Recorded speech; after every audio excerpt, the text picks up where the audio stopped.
All right. My inspiration for you today is not a story, but it's a quote. And it's a quote that I came across that I kind of liked, and I thought it would make my point for today. And it reads, advice is like snow. The softer it falls, the longer it dwells upon, and the deeper it sinks into the mind. And this is by Samuel Coleridge. And as I was thinking about that, the word advice kind of just jumped out and grabbed a hold of me for a second. And I thought about what am I really trying to do here by coming in here every Thursday and sharing the information with you.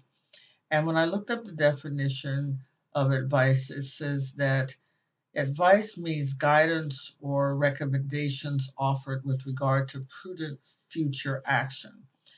And I guess that is what my intent is as I've been coming here each and every, let's say, week, every Thursday actually, for several weeks now. I have been guiding you into making recommendations to help you as a first time author to make the best decisions for your book projects. And I guess you could say that I've been sharing information with the hopes that it will sink in and it will lead you to a successful publishing experience. So I want to welcome you to Clayton Communications Facebook online Thursday newsletter for first time authors, where we turn stories into books. And last week I was talking to you about the I had several questions that I was asking you last week and or that I was answering last week. And the first question was how long should my first book be? And the second one was should I pay a publisher to publish my book? And the other one was can a self-published author or self-published book excuse me be successful? So, if you haven't seen that video, excuse me, if you haven't seen that video, I would encourage you. I think the date that I did it was on June 23rd. And if you haven't seen it, you can see it right where you're looking at me now. Today, I want to discuss how authors make money with their self-published books. I know many of you have self-published your books and you have gotten perhaps a little discouraged because what you thought it hasn't panned out for you. But I want to encourage you, don't give up. And today I want to offer a different perspective for you, which might just be what can kickstart you on your way again and the excitement that you had initially. And the plan that I'm going to unveil to you today is going to help you to jumpstart your potential, your profit potential sooner than later. So now, with that being said, you can make money with your self-published book. And how do you make money? How does a self-published author make money? They make money by selling books. So let's walk through the process just a tiny bit. Let's say that your book is published and you have priced it at $9.95 or higher. Okay, so you've priced the book based upon prayerfully that you price it according to the marketplace. So now, what impacts the profit of your book? How much it costs to have it produced or to produce it as a self-published author, and how many books did you purchase? And also, shipping will impact your profit margin. Most book publishing printers have a minimum book order. Okay, so if you, let's say, for example, in your package, you order 25 books and it costs you to go from point A to point G and getting it into a printed book, $875. Okay, so now that's what you have. Now you have your 25 books and the cost of, or what you're going to sell the book for. So 25 books, let's say at 9.95 means that you're not setting yourself up to receive a return on your investment. Now, you do have a choice. You can price the book higher, But if you price it too high, it may generate some sales, but it could also price you right out of the marketplace.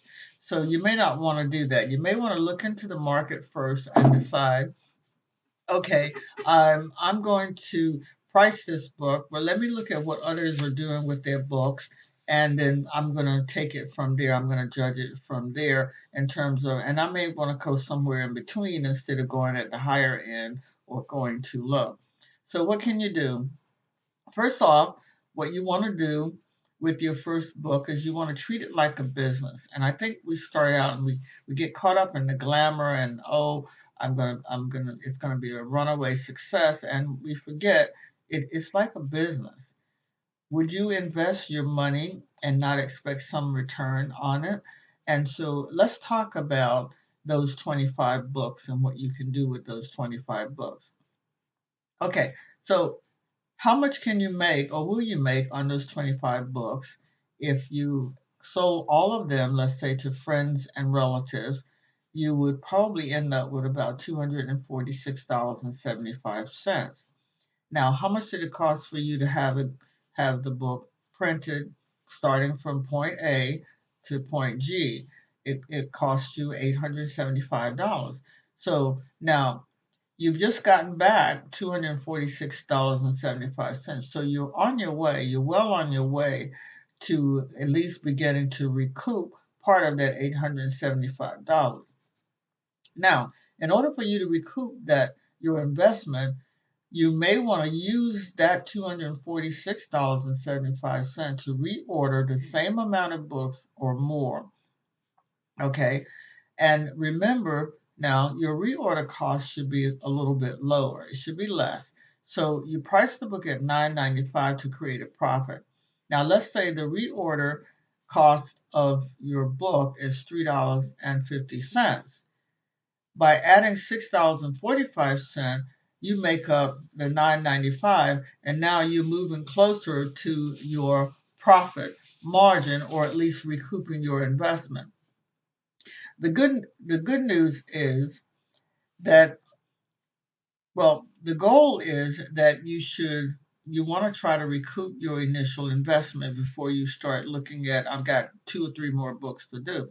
So at this point, you're looking at printing costs for your book only, and getting it to the for getting it ready for the market. That part is over. So now you're just dealing with the reorder or the printing cost.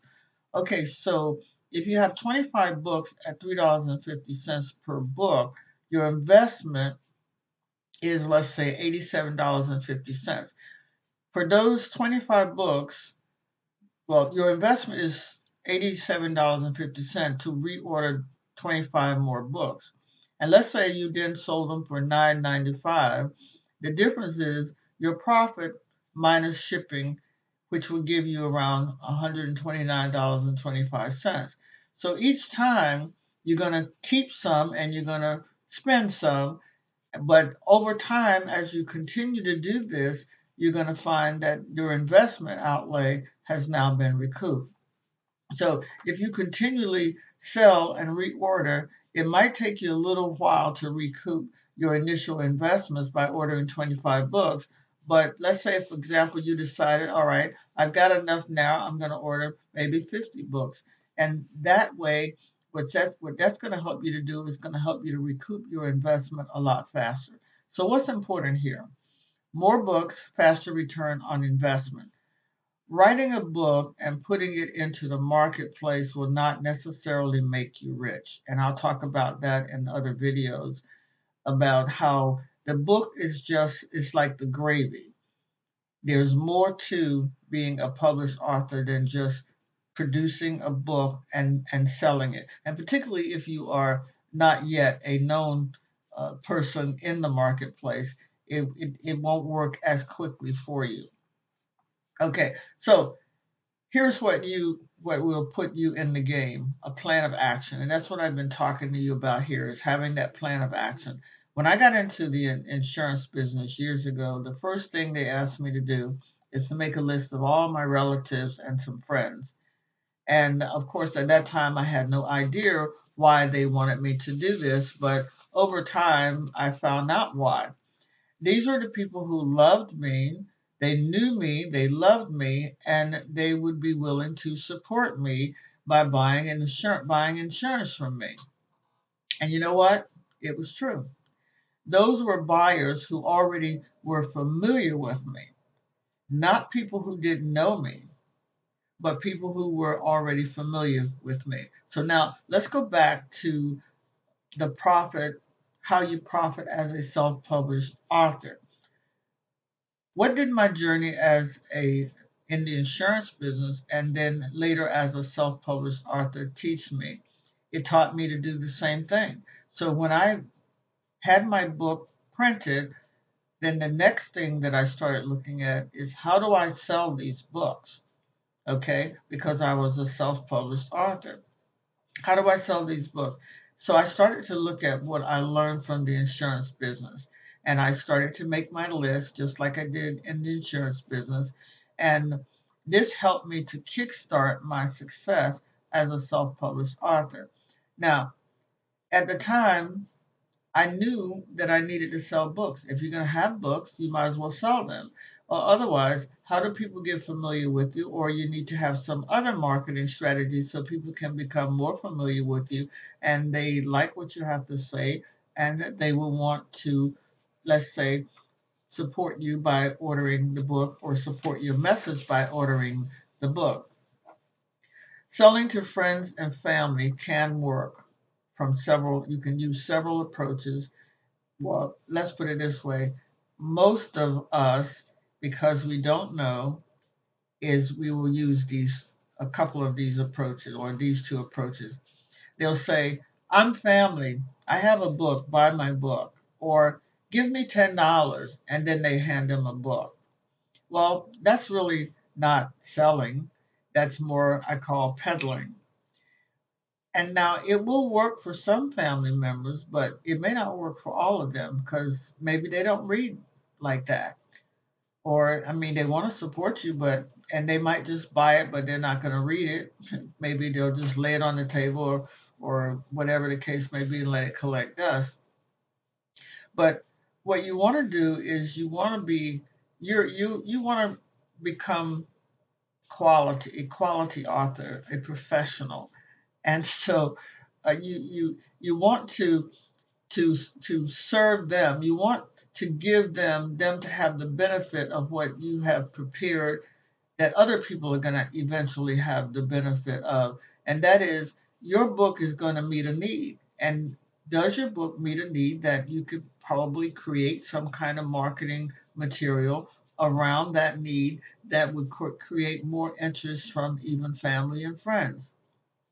Okay, so you want to, even though you're a self-published author, does not mean that you don't have to, that you can't have class and you can't be professional about what you're doing.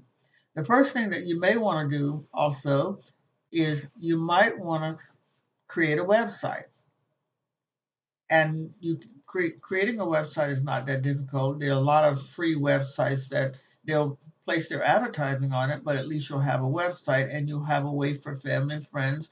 So if you don't sell them directly, they may go to your website and purchase directly from your website. So you can look for those by Googling free websites and see what comes up and then read the information and see whether or not you can work with that particular website, how to put it together, and so forth and so on. Now, on the website, of course, you would want to have the cover of your book and some information about your book, but you want to focus on the information that you put on the website should be more benefit driven. If you buy this book, here's what you're going to get. And I'm not talking, don't say it in those words, but the information that you put on there should stress it that way, should be an enticement to them that if you indeed have this issue in your life and this is what this book is going to do for you.